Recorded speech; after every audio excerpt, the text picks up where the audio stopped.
¿Se cuenta como?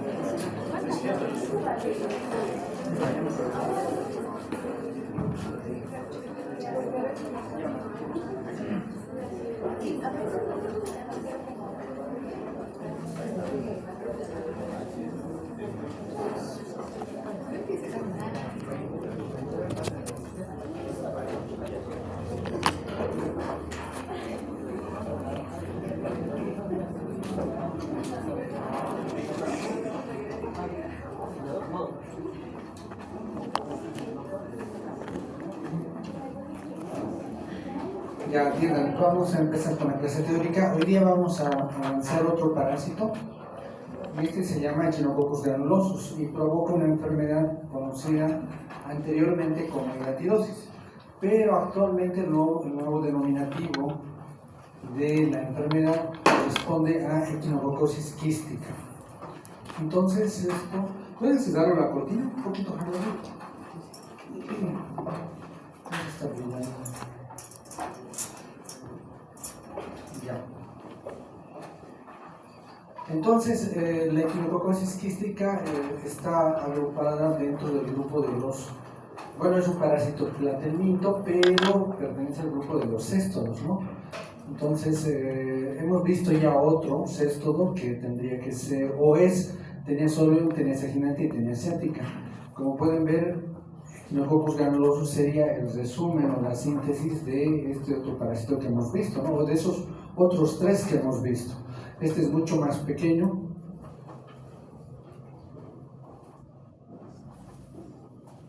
Acá está. Este es nuestro parásito que vamos a ver hoy día. Entonces, esta parasitosis es considerada como una zoonosis. Zoonosis porque se transmite entre animales y humanos, ¿sí?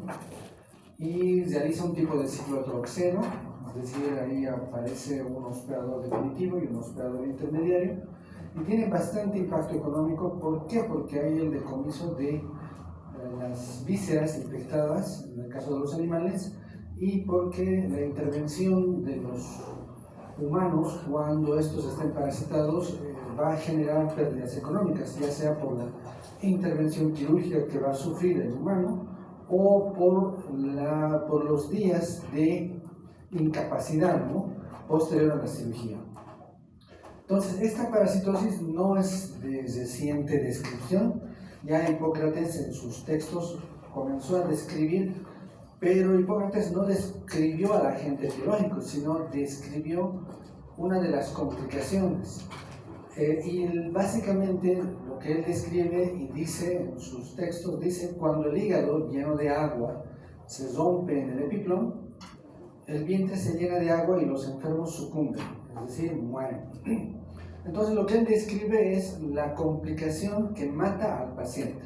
Para esa época no sabían que el agente causal era Echinococcus granulosus, y no sabían cómo se producía la transmisión.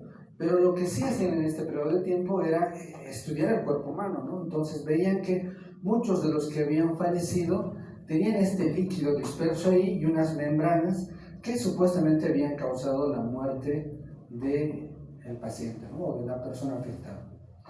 Pero ya con los años se va a describir todo el ciclo biológico. Y básicamente el agente etiológico corresponde a estos, ¿sí? Son en realidad 9 especies. Hasta hace unos 15 o 20 años atrás, cuando estudiábamos esta parasitosis, nosotros solamente hablábamos de Echinococcus granulosus. Es decir, Echinococcus granulosus era el parásito que producía la hidatidosis o echinococcosis quística, y de pronto había una descripción del multilocularis que decía que era un parásito que estaba en el Asia, ubicado, localizado por esos continentes, y bueno, la parasitosis se resumía a estos dos. Pero hoy en día, con el desarrollo de la biología molecular, se han identificado nuevas especies, y de esas nuevas especies otros genotipos, ¿sí? Por ejemplo, Granulosus tiene 3, este canadensis tiene hasta 4, ¿sí? Y tienen cada uno de estos ciertas particularidades. Esas particularidades de pronto están resumidas en esta tabla.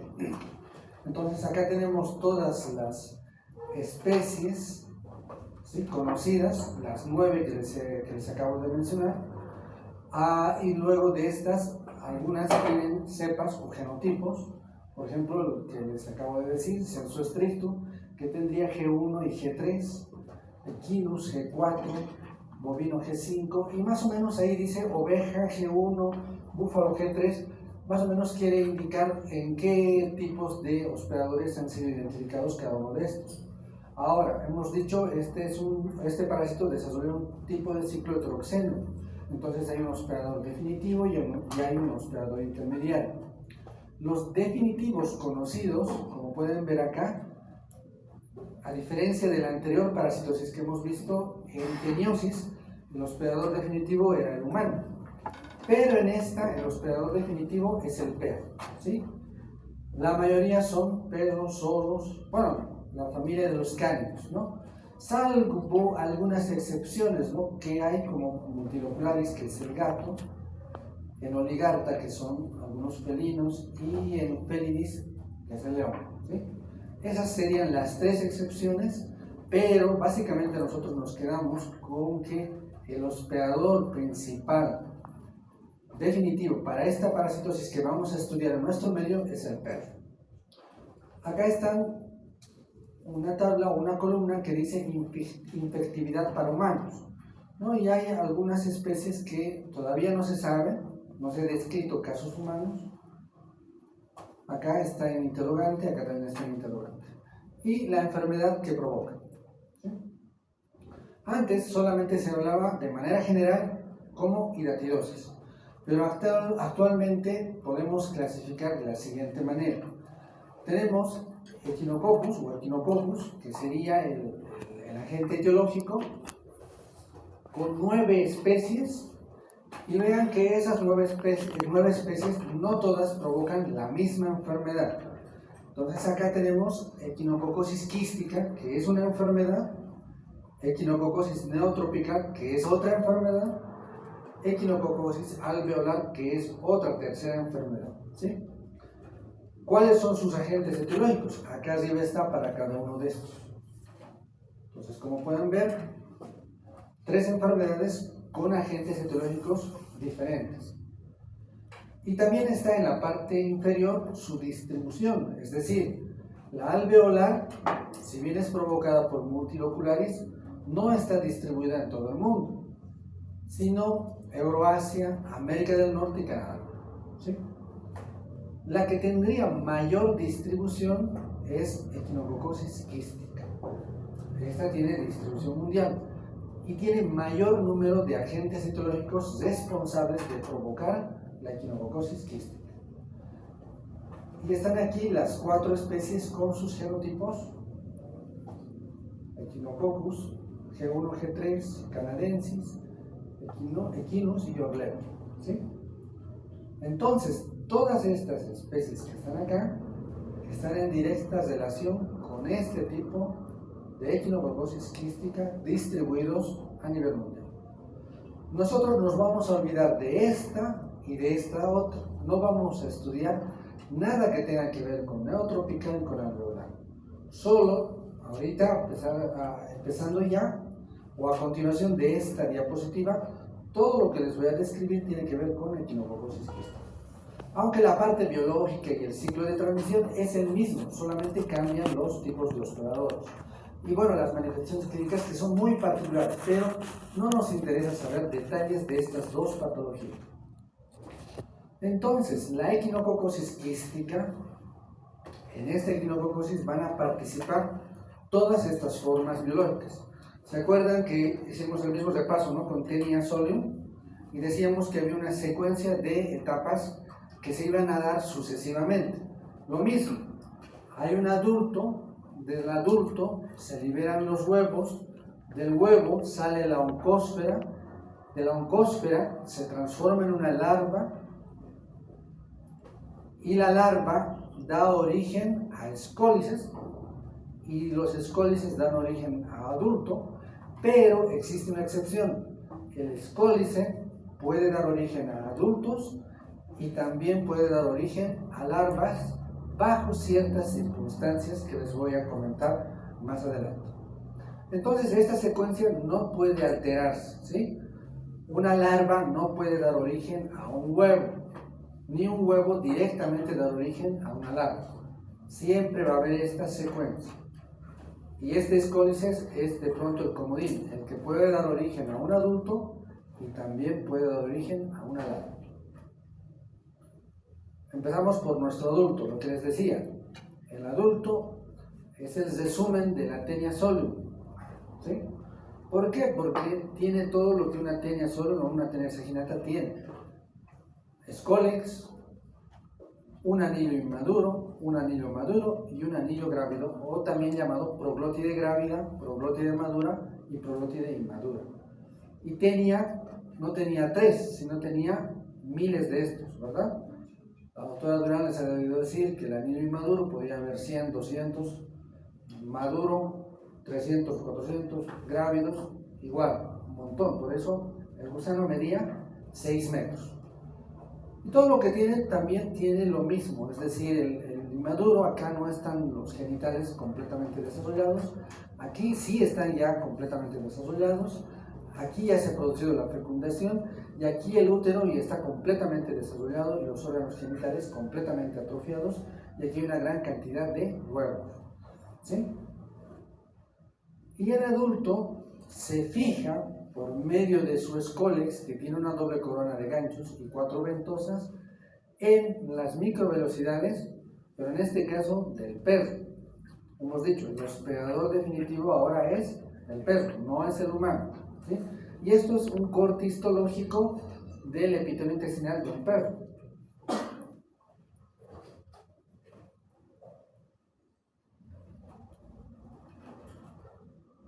Y el aspecto de los parásitos es este, ¿sí? A lo mucho miden 8 milímetros, 9 milímetros, y ahí tienen una pequeña escala en la parte inferior, dice 2 milímetros. Pues fácilmente podría medir este 4, 6, 8 a 10 milímetros. Se los puede ver, se los puede observar a simple vista, pero para esto tendríamos que disecar el intestino de un perro y ver en el intestino todos estos parásitos, ¿sí? Pero acá en esta proglótide grávida van a estar los huevos.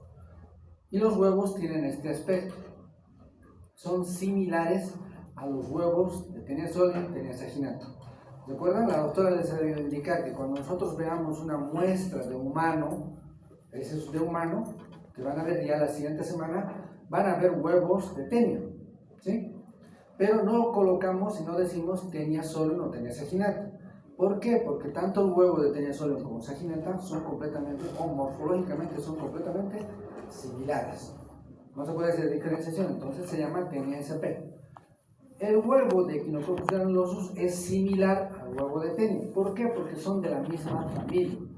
Y hay un montón de ténidos, Taenia ovígena, que tiene esa característica. Todos los huevos son similares de la familia, ¿sí? No se puede distinguir. Pero nosotros, en la siguiente clase les vamos a mostrar heces de humanos que tienen huevos de Taenia SP. No les vamos a mostrar huevos de perro que también tienen huevos de Taenia, ¿sí?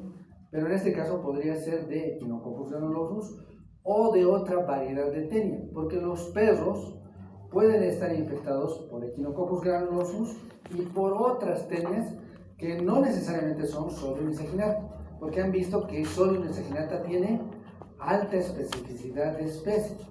Entonces, cuando nosotros vemos una muestra de perro, también colocamos huevo de Taenia SP, ¿sí?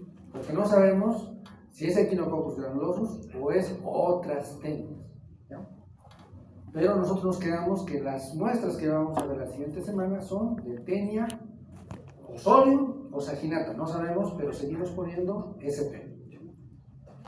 Esas son las partes del huevo, es morfológicamente y las capas tienen igual característica que los otros huevos del otro parásito que hemos mencionado.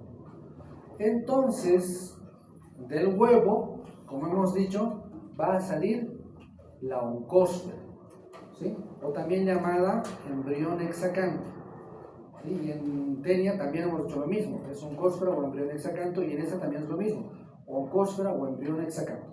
Entonces acá en este esquema está mostrándose una persona ha ingerido el huevo ha seguido ese trayecto y aquí el pH ácido, las sales biliares, jugo pancreático han ablandado estas capas, las 3 capas que tiene, y de esto ha emergido ¿qué?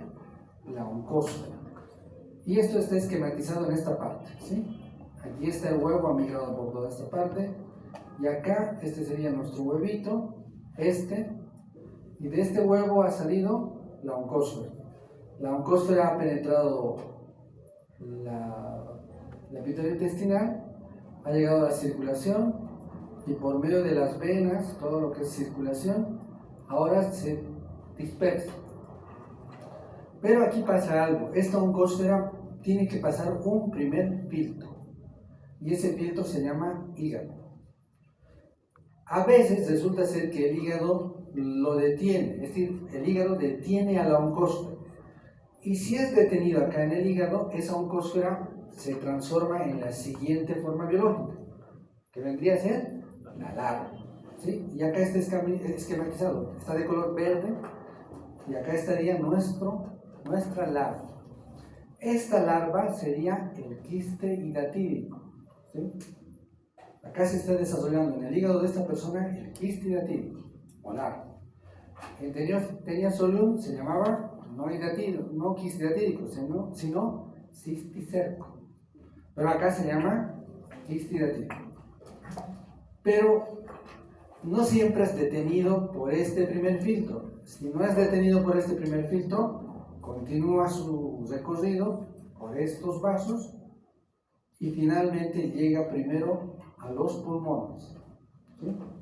Entonces su segundo filtro sería los pulmones. Entonces acá se ha quedado esta oncósfera y acá ha desarrollado un quiste hidatídico. Si rebasa este filtro, puede ir a cualquiera de estos sitios, es decir, cerebro, músculos, corazón, cualquier parte del organismo. Pero lo que más ocurre es que se quede acá, primer filtro, o acá, segundo filtro, ¿sí? Esta es la hidátide, larva, hidátide o quiste hidatídico. De pronto serían sus sinónimos, pero con cierta particularidad. Larva o hidátide, quiste hidatídico, ¿no? Y es esto, lo que, ¿a partir de qué forma se ha desarrollado todo esto? A partir de una oncósfera, ¿sí? Entonces ha ido creciendo. ¿Qué tamaño? 5 centímetros, 10 centímetros, y no de la noche a la mañana. Ha ido creciendo en años. 2 años, 4 años, 5 años, 6 años. Ahora, esta es la forma en la cual está conformada la hidátide. La hidátide tiene un continente y un contenido. El continente serían las capas que envuelven el contenido. Y básicamente el continente tiene 2 capas. Una, la más interna, que se llama germinativa o también llamada prolígera, en algunos textos siguen mencionándose así, y otra que envuelve a esta primera capa que se llama cutícula o laminar. Dentro de este continente está el contenido. ¿Y qué es lo que hay adentro? Líquido hidatídico y arenilla hidatídica, ¿sí? Hay esas 2 cosas.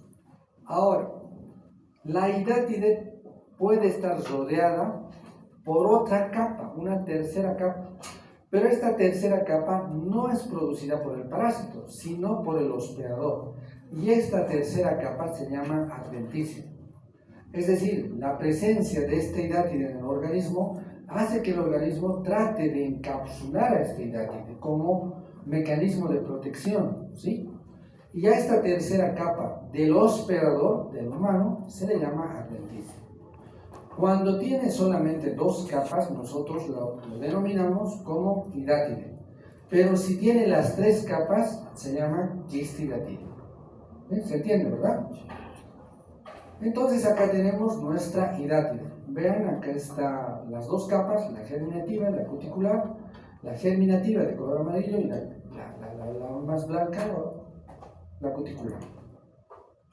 Y acá estarían las 3 capas. Aquí están las vesículas hijas y aquí está la capa germinativa, de pronto, y aquí está la capa cuticular, y esta que ven acá sería nuestra adventicia. ¿Sí? Entonces, completamente diferente, ¿no? Ahí dice crecimiento lento, 1 a 5 milímetros por año, 6 a 15 milímetros por año, ¿no? Hay diferencias, pero lo cierto es que este parásito no crece de la noche a la mañana, les vuelvo a repetir. Tiene que pasar por lo menos unos 3, 4 años o 5 años para llegar a medir unos 10 centímetros, 6 centímetros, 8 centímetros, ¿sí? Y también depende mucho de en cuál órgano esté. No es lo mismo que el quiste hidratídico esté creciendo en el hígado que esté creciendo en los pulmones, donde obtendrá menos resistencia para crecer en los pulmones, a diferencia del hígado, que es más consistente. Lo que está dentro de ese quiste hidratídico es el líquido y la arenilla. El líquido está compuesto básicamente por agua, 98%, cloruro de sodio, urea, ácido úrico, proteínas, aminoglicerinas, ¿sí? Y la arenilla hidratídica, en cambio, corresponde a estos escollos, ¿sí? Que pueden estar evaginados o invaginados, que también se llaman protoescólices, ortoescólices, metaescólices. Algunos son viables y algunos no son viables, es decir, que se mueren. ¿De qué depende que sean viables o no? Acá hay unas pequeñas bolitas, que no se ve muy bien, no sé si más adelante hay otra diapositiva, pero tienen unas pequeñas inclusiones de glucógeno.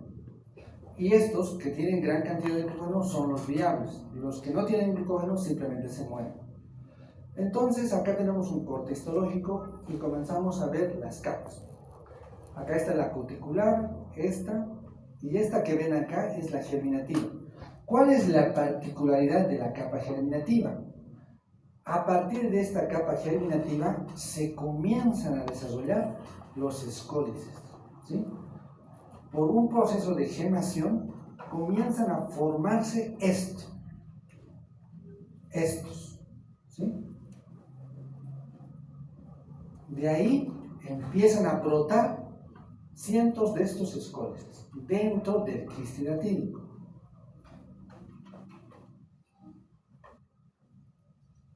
Y acá en este esquema se está viendo eso.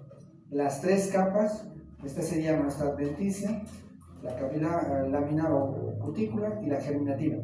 Y vean cómo comienza a brotar nuestros escólices. Algunos de ellos tienen incluso una membrana, ¿sí? Una membrana que es parte de la misma capa germinativa, pero que dentro están los escólices, ¿sí? Acá están los escólices. Entonces a estos se les llama vesículas prolígeras, ¿sí? Cuando tiene la capa germinativa. Acá lo mismo, tienen un corte histológico. Acá están vesículas hijas o escólices, protoescólices, metaescólices, y una membrana que está envolviendo, y a todo esto se le denominaría vesícula prolígera. Acá está. Lo mismo, acá varios escólices o protoescólices. Lo que les decía, estas pequeñas bolitas que ven son inclusiones de glucosa, que permiten diferenciar de los que no son viables. Los que se van a morir y van a destrozarse no tienen estas bolitas de glucógeno. Están dentro del quiste, se mueren, y cuando se mueren dentro comienzan a liberar los ganchos, ¿sí? No tenía bolitas, entonces se murió, y los ganchos comienzan a flotar en medio de la arenilla o en medio del líquido hidratídico. Acá están los ortoescólices, y acá ven apelotonados, ¿no? Algunos libres y algunos que pueden estar envueltos en una membrana. Entonces, ya esto es para comprender lo que pasa con cada una de las formas biológicas. Lo mismo, adulto, este es el adulto, el parásito adulto, que está en su hospedador definitivo, que es el perro, y que provoca en el perro una enfermedad que se llama echinococosis canina, ¿sí? Del adulto, que va a salir con las heces fecales va a eliminar en sus heces huevos. Y estos huevos van a dar origen a oncósfera. Y la oncósfera va a dar origen a una larva. Esta larva se va a encontrar en hospedadores intermediarios, que son estos, todos estos, y en un hospedador intermediario accidental, que también es este, que sería el hombre. La enfermedad que provoca la larva en el hombre se llama equinococosis quística y en los animales también se llama equinococosis quística. Escólices, ¿sí? Hemos dicho que dentro de la larva están los escólices y los escólices pueden dar origen a la larva. Ahora, ¿cómo se cierra el ciclo? Cuando yo elimino o faeneo una de estas vacas u ovejas, puedo encontrar en su hígado o en sus pulmones las larvas, los quistes hidatídicos. Estos quistes hidatídicos son de 5 centímetros, 4 centímetros, 10 centímetros. La gente del área rural no conoce la implicancia de una larva, es decir, no conoce si es bueno o es malo, pero sí dice es algo extraño, ¿sí? Ha encontrado en el pulmón de esta oveja ese quiste hidatídico de 10 centímetros. ¿Cómo es algo extraño? Ese hígado o ese pulmón con la larva se lo da ¿a quién? Al perro, ¿sí? Entonces, la forma infectante para el perro, ¿cuál es? Es la larva, ¿sí? Es el quiste hidatídico. Pero cuando el perro se coma al quiste hidatídico, lo va a reventar, se lo va a hacer pasar el quiste hidatídico dentro del intestino del perro, se van a reventar esos quistes y va a liberar ¿qué? Los escólices que están dentro, ¿sí? Y ese escólice, estos escólices, porque están aquí adentro, ¿no? Hemos visto. Estas son, me he olvidado decirles, estas son vesículas hijas, macroscópicamente visibles, ¿sí? Y las vesículas prolígeras estarían dentro de esto, son pequeñas, diminutas, solamente se ve el microscopio. Entonces un perro se lo come todo este quiste y dentro, lo más pequeño, son los escólices, que están ahí dentro. Es el escólice el que se va a liberar esto, y una vez que salga ahí, se vagine esta cabecita que tiene los ganchos, y aquí están sus ventosas, se va a prender del epitelio intestinal del perro, ¿sí? Entonces, en un quiste hidatídico que mide 10 centímetros, ¿cuántos de estos escólices podrá haber? Esto mide por lo menos unos 6-7 micrómetros. Entonces puede haber miles de escólices. Entonces cuando un perro se come una larva, se está ingiriendo dentro de esta larva cientos de escólices. ¿Cuántos gusanos pequeñitos de estos va a haber en el intestino de este perro? Miles, ¿sí? Miles. Porque dependiendo de la cantidad de escólices que tenga. Y este es el ciclo biológico. Ahora más fácil de entender. Este sería el corte histológico para representar al hospedador definitivo, que sería el perro. Aquí está enganchado en las velocidades. Está enganchado y se mueve y desprende una proglótida. Esa proglótida sale con las heces fecales y en ese trayecto se rompe la membrana de la proglótida y libera los huevos. Entonces, en las heces fecales del perro van a salir miles de huevos. Estos huevos están en el medio ambiente, alguien ha ingerido este huevo, se ha liberado la oncósfera, ha atravesado las velocidades intestinales, por la sangre ha llegado hígado, pulmones y se ha formado nuevamente un quiste hidatídico. Alguien se lo ha comido el quiste hidatídico, en este caso un perro, se han liberado los escólices y han dado origen a un parásito adulto. Lo mismo explicado de otra manera, tal vez de otra manera más resumida. Hospedador definitivo, parásitos adultos, heces con huevos, los huevos salen al medio ambiente, están con heces fecales contaminando los pastizales, y una oveja viene, se come el pastizal que tiene heces de perro con huevos, y acá en la oveja se desarrollan los quistes hidratídicos. Lo normal, lo común, lo que tendría que pasar y lo que ha estado pasando durante miles y miles de años es que los perros cazadores mataban a la oveja, se comían sus vísceras, toda la oveja, pero ingerían los quistes hidratídicos. El quiste hidratídico entraba, liberaba los escólices y acá se producían nuevamente las formas adultas. Este es un ciclo que normalmente se repetía. Pero aquí entramos nosotros, ¿sí? Este es el hospedador intermediario porque permite la continuidad del ciclo y nosotros los accidentales. No es que nos comemos directamente las heces del perro, ¿no? Sino que igual se dispersan en el medio ambiente, qué sé yo, han contaminado agua, heces de agua cristalina, lechugas, es decir, agua regada con agua contaminada con heces de perro, y por mala suerte hemos ingerido un huevo de Echinococcus granulosus. Hace el mismo recorrido que ya hemos descrito y esta vez ya tiene un quiste hidratídico en el hígado o en el pulmón. Esto. Lo mismo, el mismo tipo de ciclo, esquematizado, tal vez un poco más bonito. Y acá vean el principal responsable, ¿no? En este caso sería el humano. Si el humano le entrega estas vísceras al perro es porque desconoce los mecanismos por los cuales se transmite la enfermedad.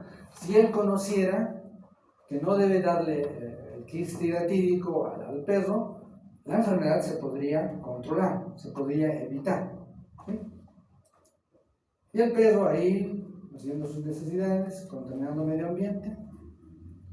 Otro tipo de ciclo ahí, esto es lo frecuente, aquí la gente en el campo pasteando ovejas, el perro acompañando la labor. Si este está parasitado, está dispersando en el medio ambiente los huevos.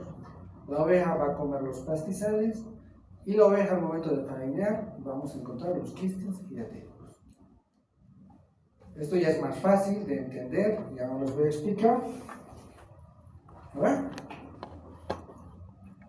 Y ahí está nuestro amigo contaminando un área verde, ¿no? Entonces, no es por nada que en algunos lugares digan, en los lugares donde la gente va, parques, está prohibido entrar con los animales, ¿verdad? Pero todavía que defecan, porque uno cuando encuentra este césped verde, ¿qué hace? Se echa, juega fútbol, corretea, y ahí está un perro parasitado, eliminando huevos. En el perro, generalmente no provoca ninguna molestia, ¿sí? Tiene miles de estos parásitos adultos y el perro está tranquilo, hasta mantiene su peso, ¿sí?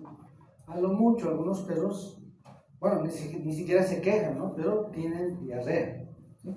Eso es lo llamativo, porque lo normal de un perro sano, de un gato sano, es que sus heces sean consistentes, ¿sí? Si es que son diarreicas, es porque algo está pasando, no necesariamente por Echinococcus granulosus, pero por otra patología puede ser que esté presentando diarreas líquidas. Entonces el perro está completamente sano, no pierde peso, pero en muchos países se hacen campañas de desparasitación, porque si tú conoces una zona endémica donde hay gran cantidad de casos de hidatidosis, lo correcto sería identificar cuál es la prevalencia de parasitosis de perros infectados. Si determinas que hay una alta, entonces comienzas a hacer la desparasitación. Esta es una imagen tomada de un texto del Perú, donde acá, una zona endémica, están desparasitando con praziquantel. Miren que hacerle tomar una tableta es complejo al perro. Ellos han preparado una presentación líquida y esto es de metal. Entonces al perro le meten eso al fondo de la boca y lo chisquetean y obligan a que haga pasar el líquido. Algunas otras estrategias son darle al perro también en medio de un pan, en medio de una carne, la tableta, ¿no? Pero, ¿quién va a donar la carne? ¿Quién va a donar el pan? Y en nuestro medio no tenemos ese tipo de campañas, porque no conocemos cuáles son las prevalencias de parasitosis en perros. Y las zonas endémicas tampoco están bien estratificadas. ¿sí? Esto es en el Perú. Ah, y otra cosa, no hay praziquantel a la venta para hacer las desparasitaciones en perros, ¿sí? Peor para humanos. Entonces, entramos a ver hidatidosis. En el humano, no, esto no es en el perro, es en el humano. Ya saben las acciones patógenas, ya saben cómo se clasifican. Y entonces la acción principal que ocurriría sería una mecánica compresiva. Porque el quiste, a medida que va creciendo, va comprimiendo los órganos, ¿sí? Obstruye, sí, pero no por una acción mecánica obstructiva, sino es por la misma acción compresiva, que va comprimiendo los conductos, ¿sí? Y esta es la acción más grave, la acción inmunoalergénica. Ahorita les voy a explicar en qué consiste. Entonces, la localización de quistes hidatídicos. La mayoría de los quistes hidatídicos, 60-80%, tienen localización en hígado, 10 a 20% en pulmón. Y estas otras, menos del 5%. Ahora, aquí hay una cuestión paradójica. Si bien en el hígado está la mayor cantidad de ubicación de los quistes hidatídicos, estos son los que menos se diagnostican, ¿sí? Porque cuando están en este sitio, la sintomatología es mínima. No hay sintomatología, hay poca sintomatología. Depende mucho de si está comprimiendo las vías biliares o si ha crecido tanto que provoca dolor, pero es completamente inespecífico, ¿sí? Entonces, en su mayoría son asintomáticos. ¿Cuál es la que tiene mayor manifestación clínica? Los pulmonares. Estos son los que más se diagnostican. Entonces, esa es la contradicción. Según su localización, ¿cuáles son los sitios que más se localizan? Hígado. Pero ¿cuáles son los que más se diagnostican? Pulmón. ¿Por qué? No por su ubicación, sino por su capacidad de provocar mayor manifestación clínica porque crecen más rápido, ¿sí? Mayor tamaño. Ustedes han visto en la anatomía, el pulmón es una esponja. ¿Cuánta oposición puede dar para que el quiste crezca? Mínimo. En cambio, el hígado es consistente. ¿De qué depende la sintomatología? Como en cisticercosis. Número de quistes. ¿Sí? No es lo mismo tener uno, a tener dos, tener tres. Tamaño del quiste. A un principio, cuando esta parasitosis está en sus inicios, primer año de infección, poco probable que tenga sintomatología. Pero a los 5 años, un quiste de 10 centímetros ya va a presentar sintomatología, sí o sí, tamaño. Órganos afectados, ¿sí?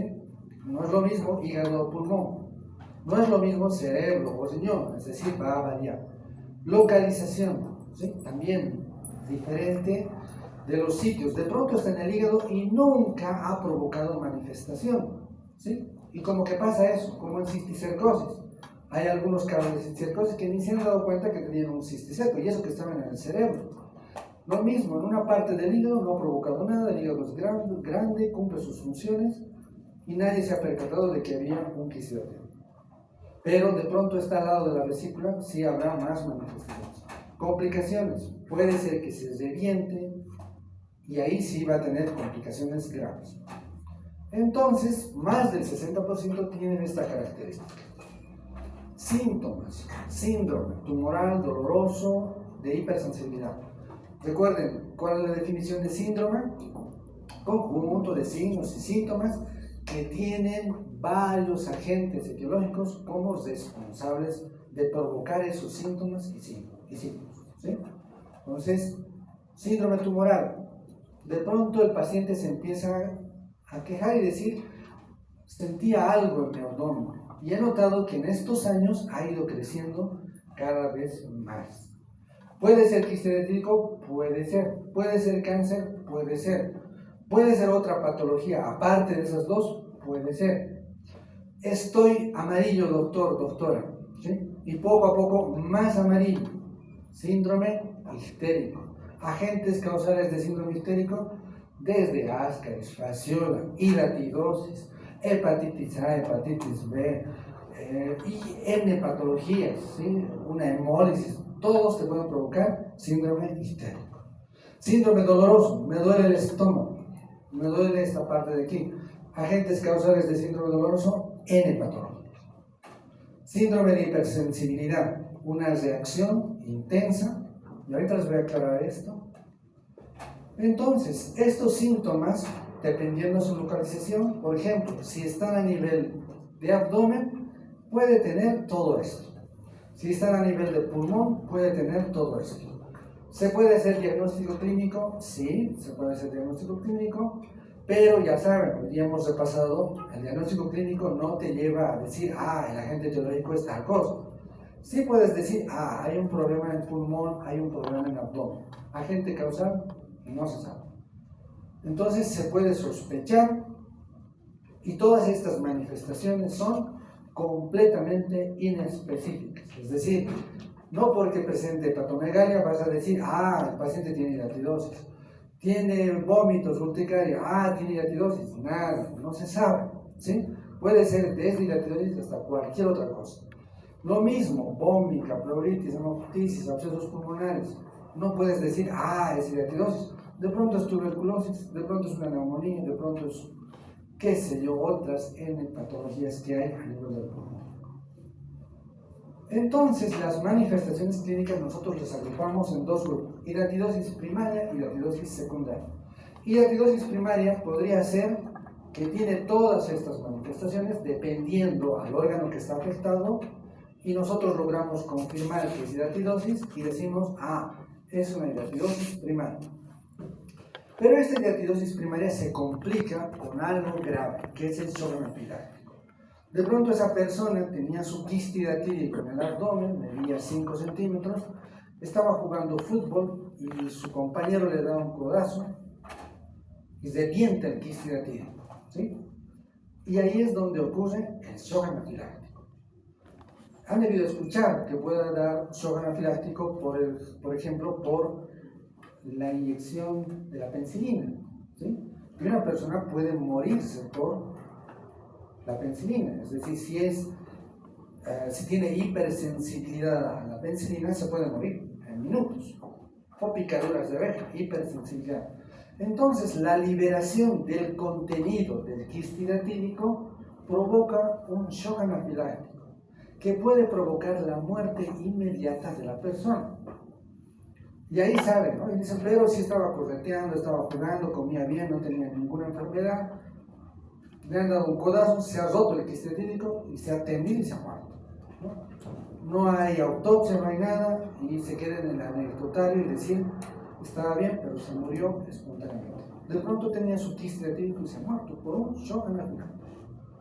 De pronto el quiste era pequeño y ha habido un shock anafiláctico, pero tan leve que ha pasado desapercibido. De pronto una urticaria y nada más, porque era pequeño, porque la sustancia antigénica ha sido escasa, poca, ¿sí? Pero al reventarse el quiste hidratídico se han liberado, ¿qué? Forma biológica que está dentro del quiste hidratídico: los escólices. Y los escólices liberados en el abdomen, está libre el escólice, van a dar origen a nuevos quistes hidratídicos, ¿sí? Es decir, el escólice, lo que les mostraba hace rato, está aquí esto, pero con esto está más claro. El escólice que está dentro de la larva, cuando el quiste hidratídico en el humano se rompe y se liberan escólices, dan origen a nuevas hidátides, y eso se llama hidatidosis secundaria. Pero si el escólice es liberado en el intestino del perro, da origen a adultos. Entonces depende mucho del sitio en el cual esté el escólice. En el abdomen puede dar origen a hidatidosis secundaria. En el perro da origen a adultos, ¿sí? Y este esquema trata de explicar lo mismo. Una hidatidosis primaria se forma a partir de una oncosa. Esa es la hidatidosis primaria. Pero una hidatidosis secundaria se forma a partir de protoescólisis o escólisis. ¿Sí?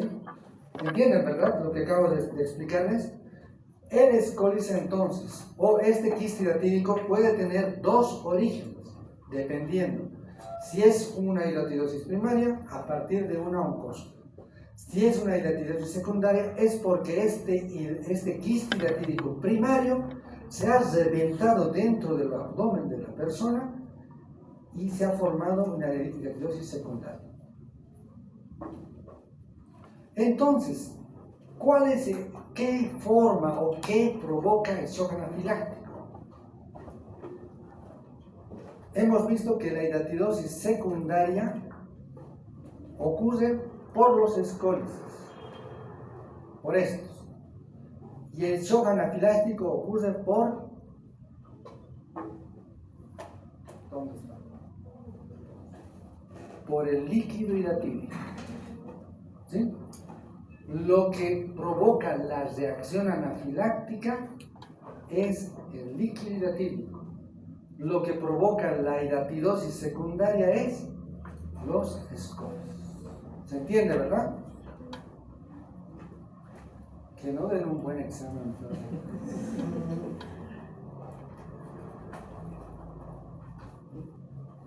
Y el shock anafiláctico tiene todo esto. ¿Sí?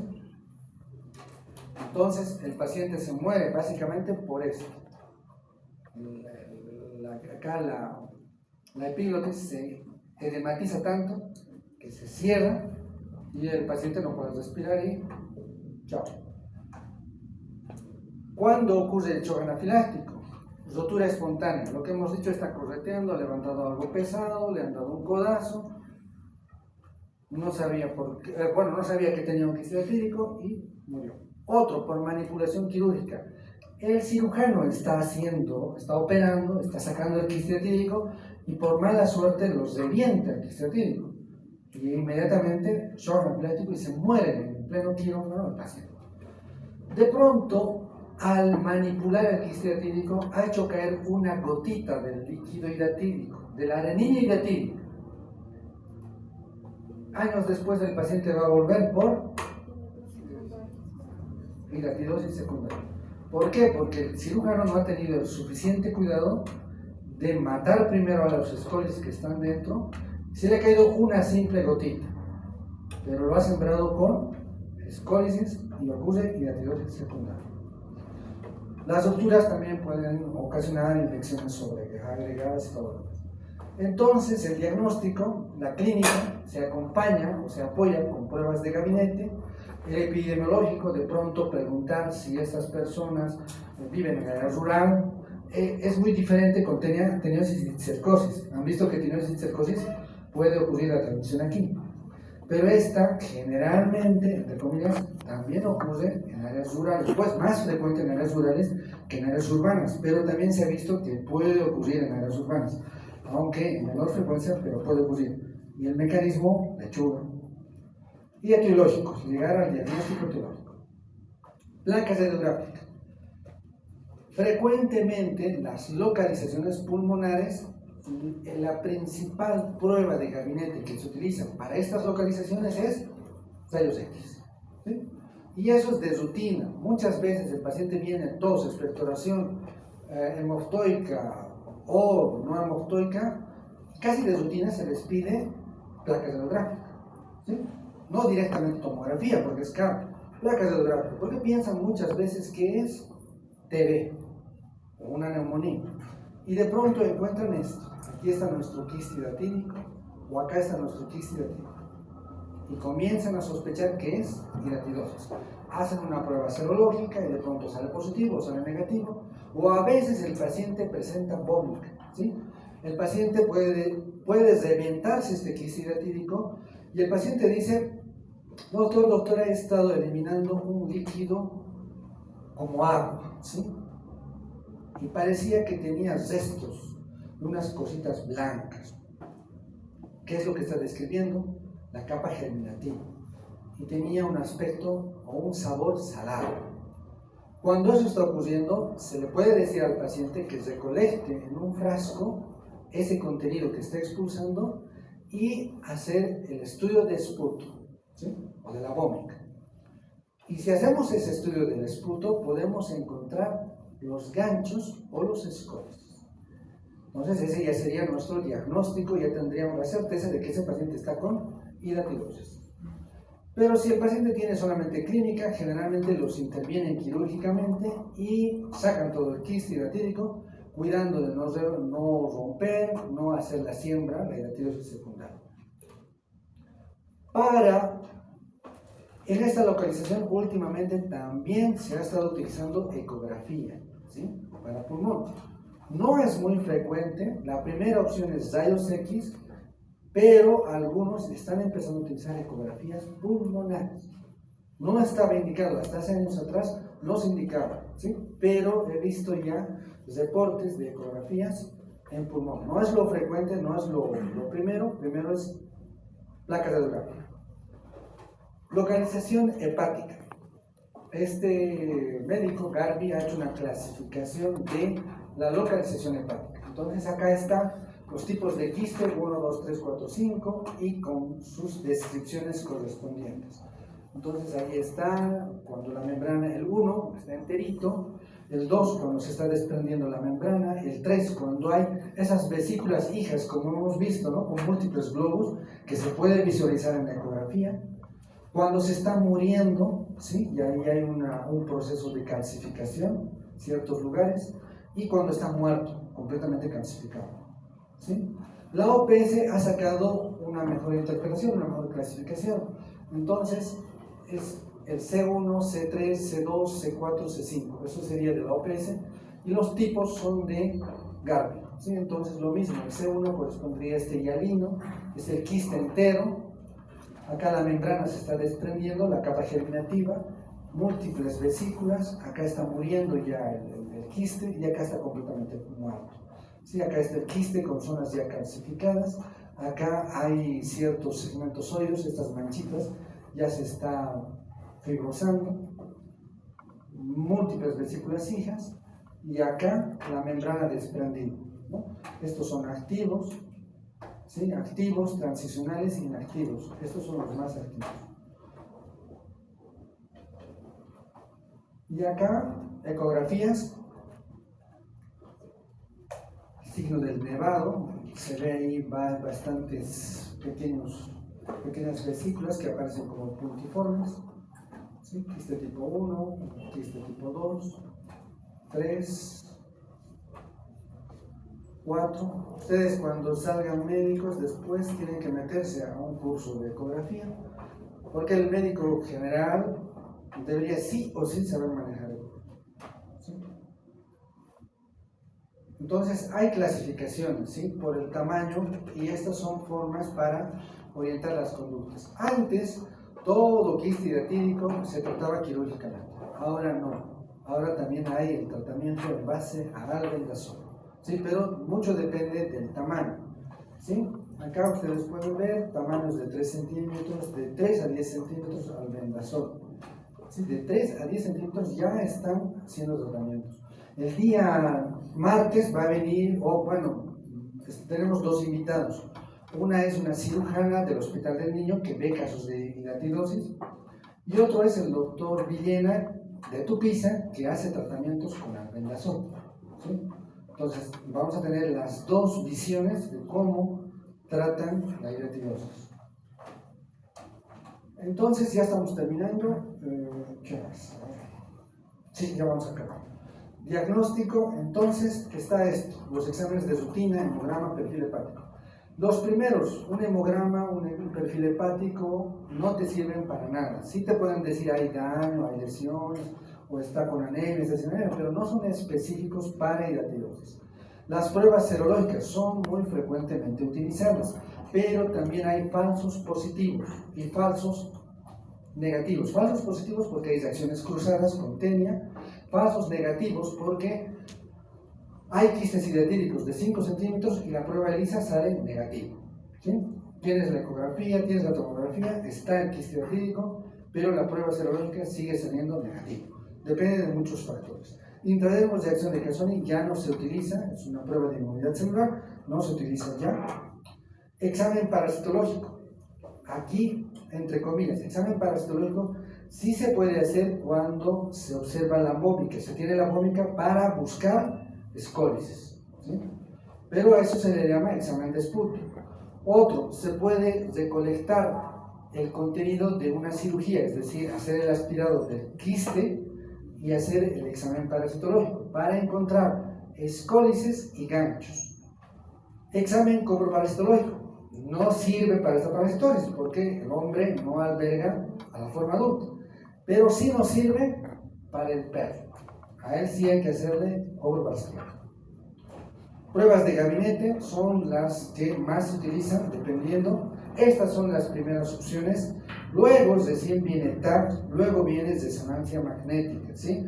No es primera opción tomografía. Una tomografía te cuesta 1000, 1500, ¿sí? Dependiendo si es de cuerpo entero, de solamente pulmón, solamente abdomen. Una placa radiográfica te cuesta 100 bolivianos. Una ecografía hay hasta de 60, 70. Entonces, primera opción, rayos X, ecografía, dependiendo a la localización. No es que rayos X para abdomen, no.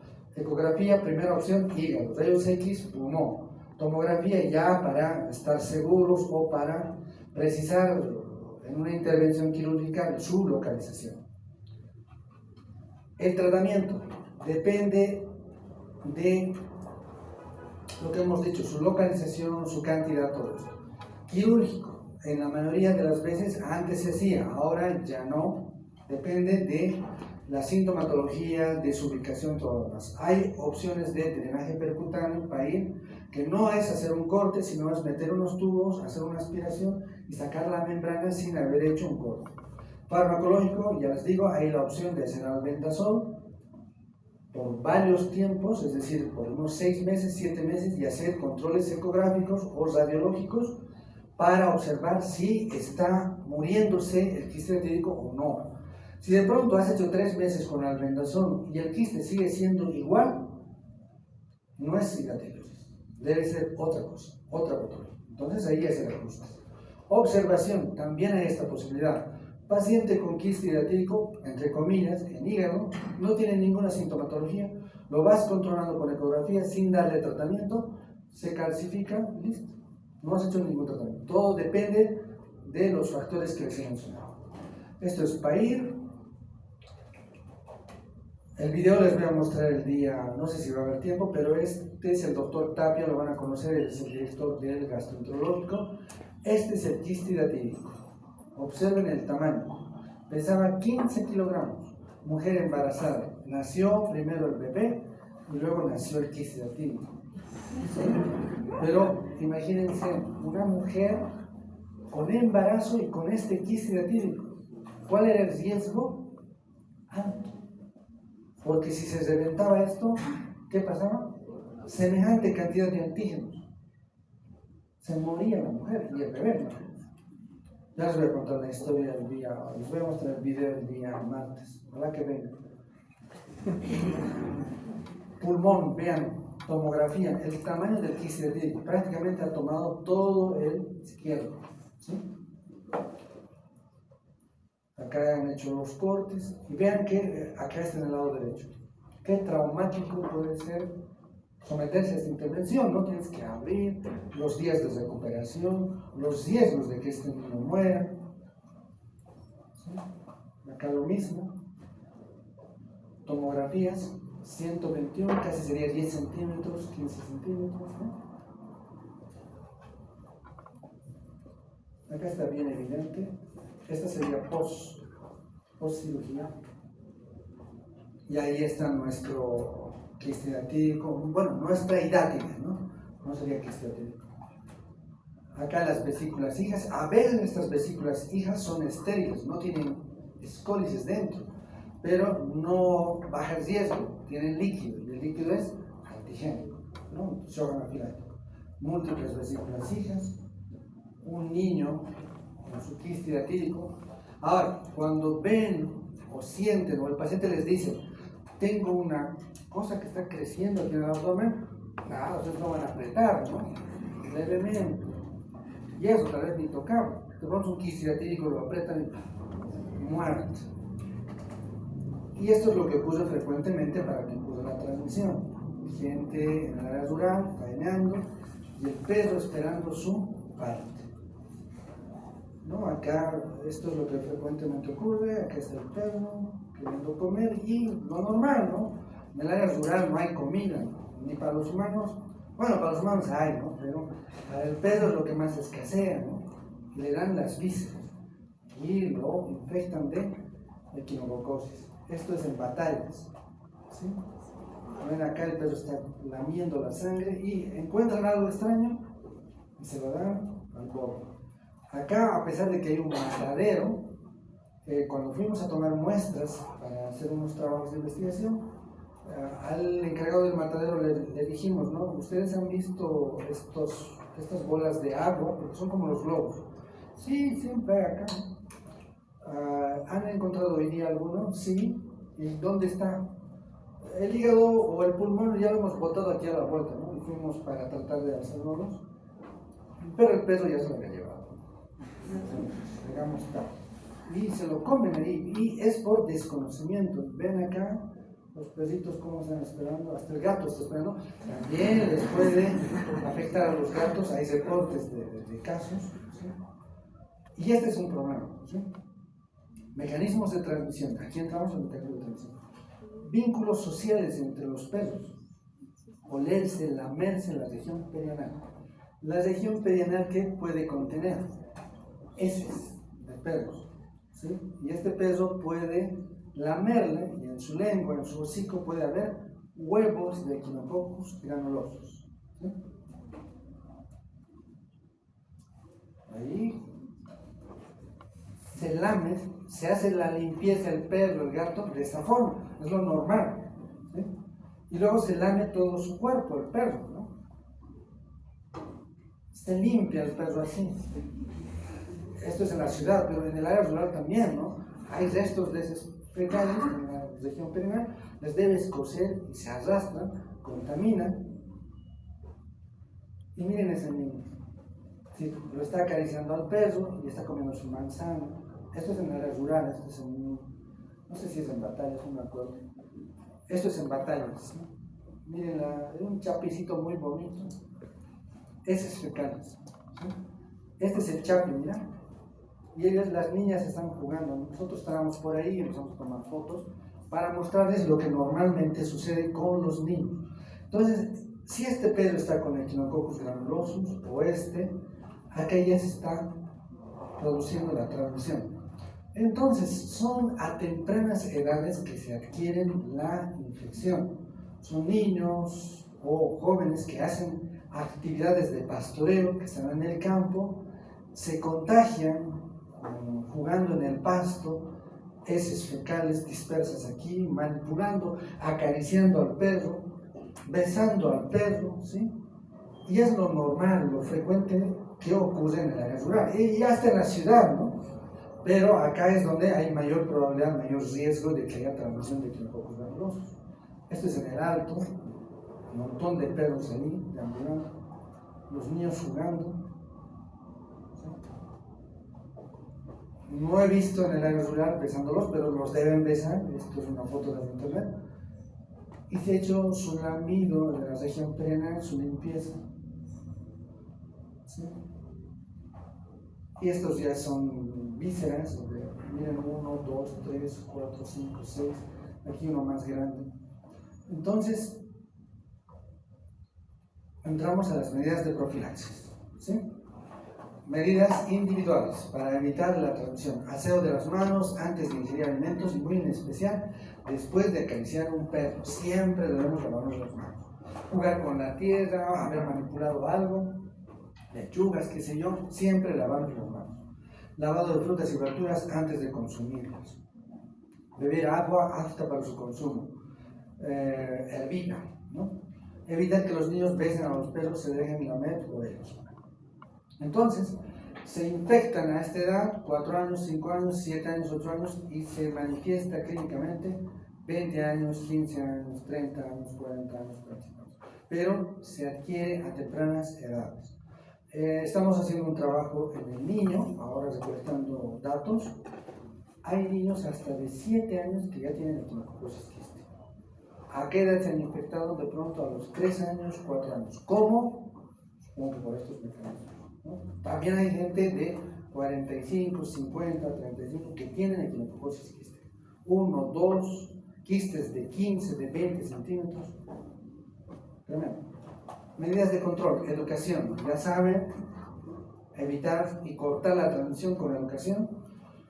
Normas que regulen la tenencia responsable de canes. No es criar por criar, y no es decir, que estos perros tienen derecho a vivir. Tienen derecho a vivir los perros, pero lo que no tienen derecho es a pasar hambre, ¿sí? Y los animalistas, ¿qué hacen? Tienen derecho a vivir. Y están comiendo los perros pañales, ¿sí? ¿Por qué? Porque tienen hambre. Entonces eso hay que regular, ¿sí? Deberían sacrificarlos. No a palos, ¿no? Sino sacrificarlos humanamente. Campañas de desparasitación de perros. No hay en nuestro medio, debería haber. Normas que regulen la adecuada eliminación de vísceras decomisadas. Toda víscera con quistes ciáticos tiene que ser incinerada. Y si no es incinerada, enterrada. Pero también lejos de la observación del perro, porque el perro, ¿qué hace? Te deja enterrarlo, en la noche vuelve, lo excava, se lo come y lo vuelve a tapar, ¿no? Son inteligentes. Eliminación de canes vagabundos, ¿no? Eso es bien complejo, pero ¿cuál es la situación epidemiológica de Bolivia?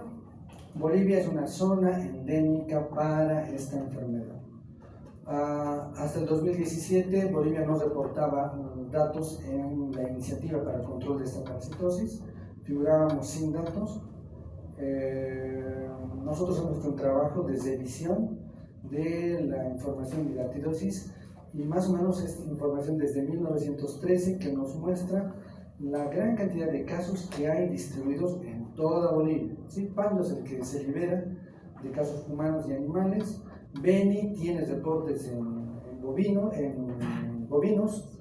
La Paz es el principal sitio que tiene casos tanto en humanos, cerdos, ovejas, ganado bovino y perros también, ¿sí? Y Potosí es el segundo lugar. Pero esta es información hasta el 2000, pero aquí tengo el mapa.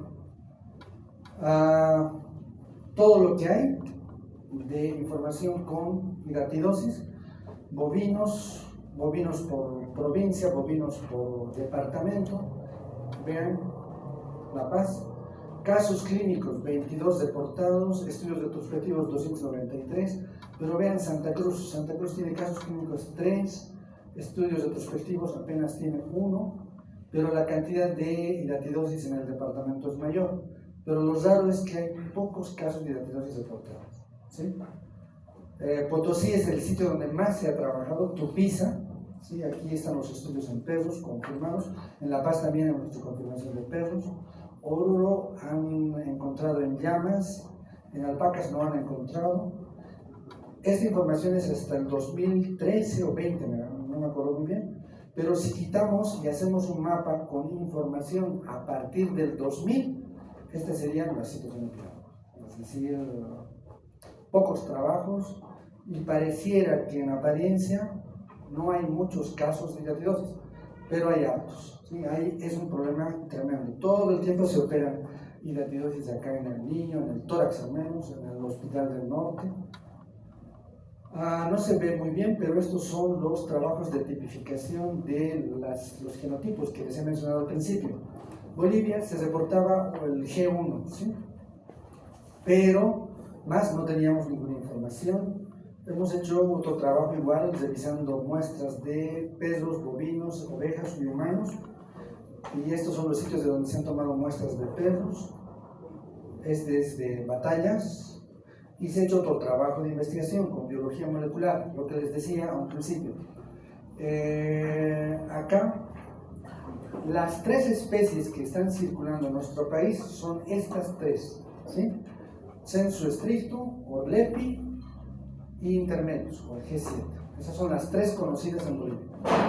Hay otra que es Vogeli, pero que no se ha hecho por biología molecular, sino por morfometría de ganchos. ¿sí? Que han encontrado una, ¿qué se llama esas pacas? Ahora están de moda en los muñequitos. Estos cafés, las capibaras. Una capibara se ha encontrado en Santa Cruz. La han matado, ya han encontrado pesticidas científicos y han identificado que era modelo. ¿Sí? Y esto que es igual el resumen de todo esto, y creo que de los perros, no sé si ese es de perros. La única forma de identificar cuál es la especie que parasita a los perros es con biología molecular. Porque hemos dicho que encuentres huevos de tenia en los perros no significa que sean huevos granulosos. Hay que hacer biología molecular para identificar que sea alguno de estos. Eorlepi y E. granuloso se encontró en perros. Y más o menos este sería el mapa. Aquí falta poner esto de la paca, que sería Bogeli, pero este es el mapa de distribución de las 3 especies hasta ahora conocidas en nuestro país. Esto es de los perros, ¿sí? Y hay algunos, lo que les decía, en por ejemplo, en batallas, había algunos que tenían E. granulosos, Eorlepi, Tenia hidratígena, Tenia pisciformes, ¿no? Entonces, ahí hay que hacer sí o sí biología molecular. Acá está el equipo con el doctor, este es mi tutor de tesis de doctorado, es un chileno con el cual hemos hecho varios trabajos, ¿no? Y bueno, eso era todo. Vamos.